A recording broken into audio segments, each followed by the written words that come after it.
नमस्कार दोस्तों, मैं हूं आपका दोस्त रामनिवास अरुण और आप देख रहे हैं दर्पण स्टडी पॉइंट। दोस्तों, आज हम वीडियो लेकर आए हैं भारतीय राज्य व्यवस्था और शासन से संबंधित भारतीय शासन प्रणाली। इसमें हम भारतीय शासन के बारे में टॉप 10 क्वेश्चन के बारे में पढ़ेंगे, ऑब्जेक्टिव क्वेश्चंस के बारे में, और थोड़ा डिटेल में भी पढ़ेंगे उसके बारे में विस्तृत जानकारी। दोस्तों, हमारा वीडियो आपको कैसा लग रहा है प्लीज़ कमेंट सेक्शन में ज़रूर बताइएगा। सब्सक्राइब जरूर करिएगा चैनल को। तो दोस्तों, आज का वीडियो स्टार्ट करते हैं। पहला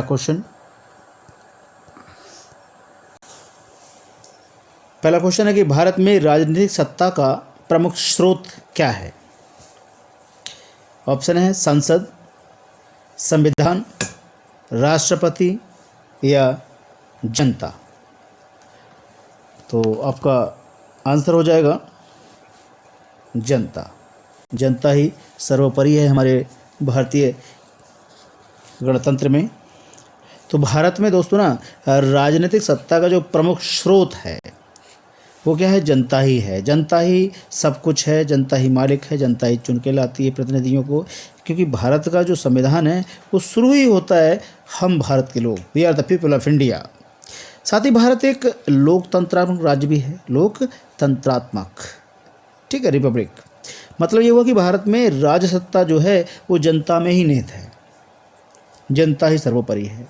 जनता को अपने प्रतिनिधि चुनने का अधिकार है, जो जनता के स्वामी ना होकर क्या होते हैं? प्रधान सेवक होते हैं। जैसे अभी हमने सुना था कि हमारे जो प्रधानमंत्री हैं, माननीय प्रधानमंत्री मोदी जी, अपने आप को प्रधान सेवक बोलते हैं, प्रधानमंत्री ना बोलकर।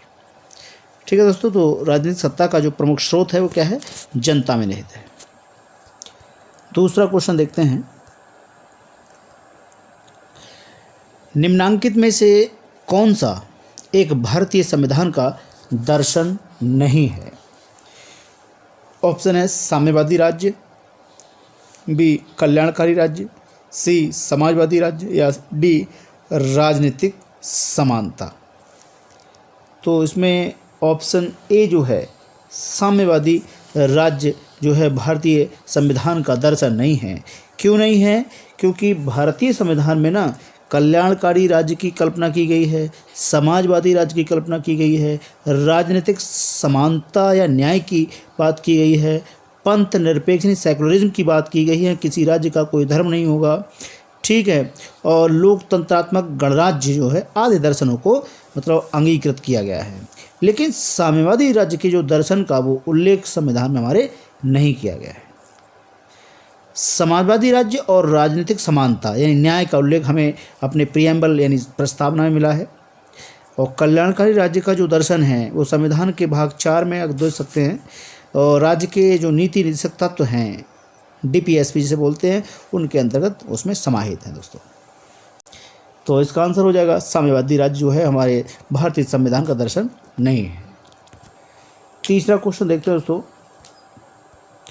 केंद्र सरकार और राज्य सरकारों को अधिकार प्राप्त होते हैं, कहाँ से होते हैं भाई?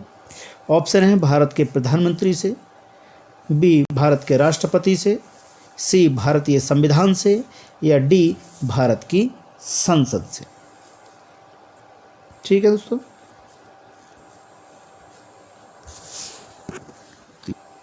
तो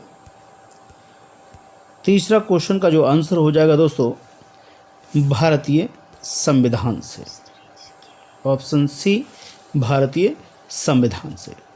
तो जो केंद्र सरकार और राज्य सरकार है उन सरकारों को जो अधिकार प्राप्त हैं वो भारत के संविधान से हैं। जितना भी अधिकार का स्रोत है वो सारा का सारा संविधान से है।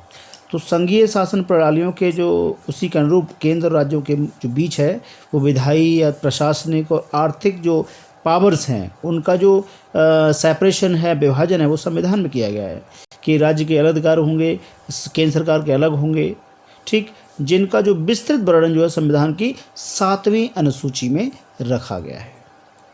ठीक है दोस्तों, तो केंद्र और राज्य सरकारों को अधिकार जो प्राप्त हुए हैं भारतीय संविधान से होते हैं। चौथा क्वेश्चन देखते हैं। भारतीय संविधान है क्या है, कैसा संविधान है? पहला है ऑप्शन न कठोर न ही लचीला, बी कठोर, सी लचीला, या डी कुछ कठोर है कुछ लचीला है, आंशिक रूप से कुछ कठोर कुछ लचीला है। तो इसका आंसर हो जाएगा दोस्तों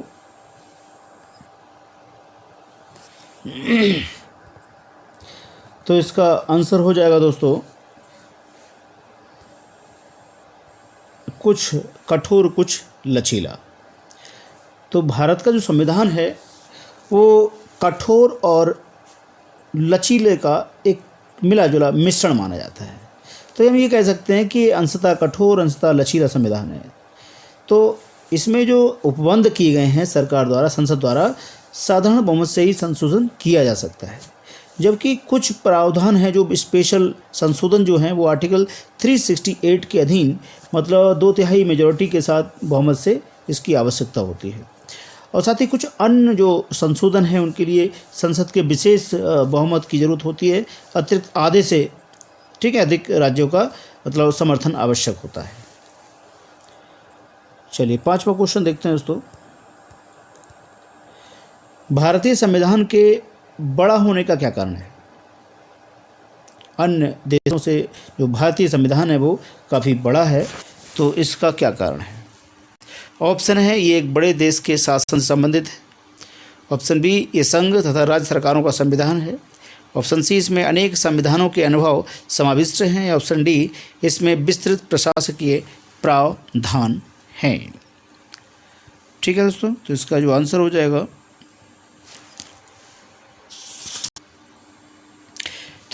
जाएगा कि जो भारत का संविधान है ना, विश्व का सबसे विस्तृत संविधान है। इसके बड़ा होने का कारण कोई अन्य कारण तो नहीं है, लेकिन सभी कारणों से संविधान का जो स्वरूप है वो बड़ा हो गया है।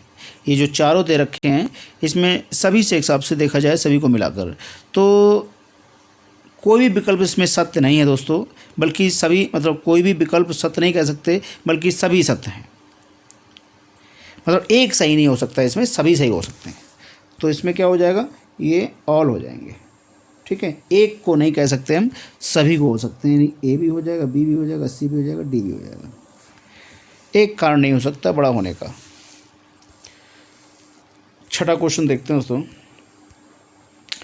भारत में दल विहीन प्रजातंत्र किसने प्रस्तावित किया था? ऑप्शन है राम मनोहर लोहिया, S.A. डांगे, महात्मा गांधी या जयप्रकाश नारायण। तो भैया इसमें ये किसने प्रस्ताव दिया था? महात्मा गांधी और जयप्रकाश नारायण का ये मानना था कि भाई भारत में कोई दल नहीं होना चाहिए, दल विहीन प्रजातंत्र होना चाहिए। तो इसका पुरजोर समर्थन किया था उन्होंने महात्मा गांधी और जयप्रकाश नारायण ने। तो ये दलील जो है ना वो दलीय व्यवस्था के दोषों के कारण दल विहीन लोकतंत्र और एक सहभागी लोकतंत्र के समर्थक थे ये। ठीक है, कुछ दोष होते हैं, मान के चलो कि आजकल तो कुकरमुत्तों की तरह लगातार पार्टियां बन रही हैं, बिगड़ रही हैं, कोई बनती है, बिगड़ती है, फिर बन जाती है, इस कारण से। चलिए 7वां क्वेश्चन देखते हैं। भारतीय संघवाद को सहकारी संघवाद किसने कहा है?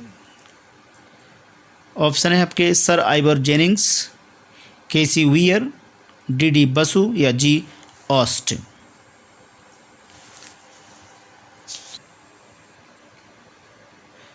तो आपका जो 7वें क्वेश्चन का आंसर हो जाएगा दोस्तों, वो हो जाएगा आपका G. ऑस्टिन।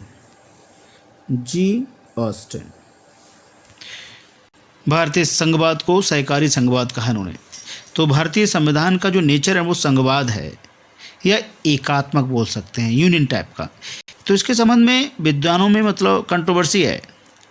कुछ विद्वान इसे संघवाद संविधान की संज्ञा देते हैं, कुछ विद्वान इसे एकात्मक संविधान मानते हैं।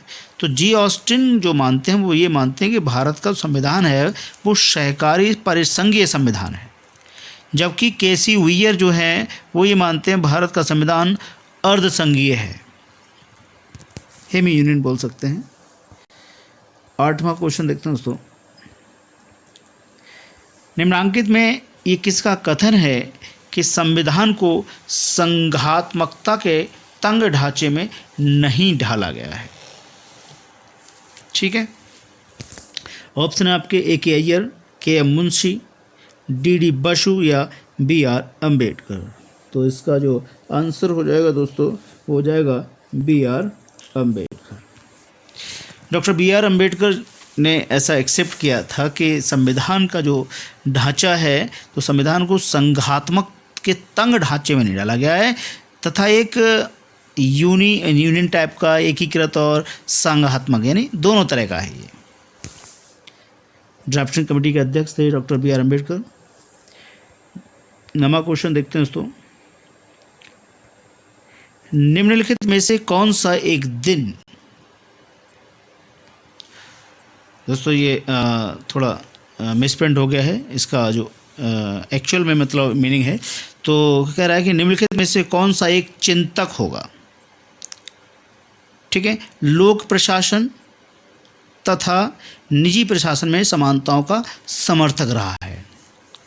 ठीक है, इसका जो ऑप्शन मतलब रियल में जो क्वेश्चन था वो ये था कौन सा एक चिंतक, तो ये चिंतक हो जाएगा। ठीक है भाई, चिंतक। ऑप्शन है आपके Herbert Simon, sir Josiah Stamp, Paul H Appleby या हेनरी फ्योल। तो इसका आंसर हो जाएगा हेनरी फ्योल। लोक प्रशासन तो निजी प्रशासन में समानताओं का समर्थक ये रहे हैं, तो ये प्रसिद्ध प्रशासनिक चिंतक रहे हैं हेनरी फ्योल। इन्होंने लोक प्रशासन तथा निजी प्रशासन में इक्वलिटी का समर्थन किया था।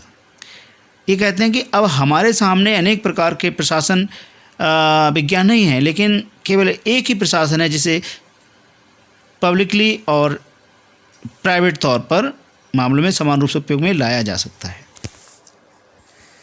आज का लास्ट क्वेश्चन दोस्तों,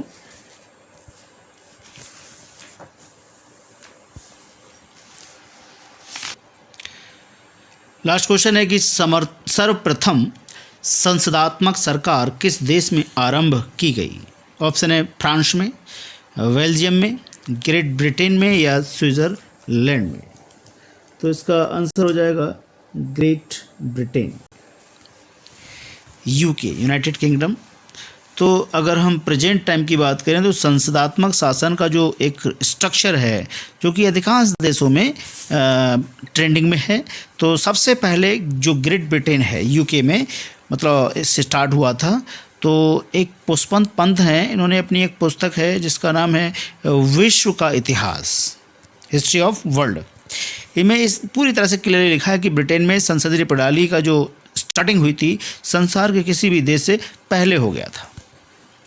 तो मतलब कह सकते हैं कि जो ग्रेट ब्रिटेन है वो संसद का जननी बोल सकते हैं। संसदात्मक सरकार की जननी कौन है? Great Britain. तो दोस्तों ये आज का लास्ट क्वेश्चन था, टॉप 10 क्वेश्चन। आशा करते हैं कि आपको पसंद आएंगे। दोस्तों अगर ये कंटेंट अच्छा लगा हो तो प्लीज़ मेरे चैनल को सब्सक्राइब जरूर करिएगा, लाइक करिएगा, कमेंट करिएगा और सब्सक्राइब जरूर करिएगा। तो दोस्तों मिलते हैं अगले वीडियो में। आज के लिए बस इतना ही। तब तक देखते रहिए दर्पण स्टडी पॉइंट। धन्यवाद दोस्तों।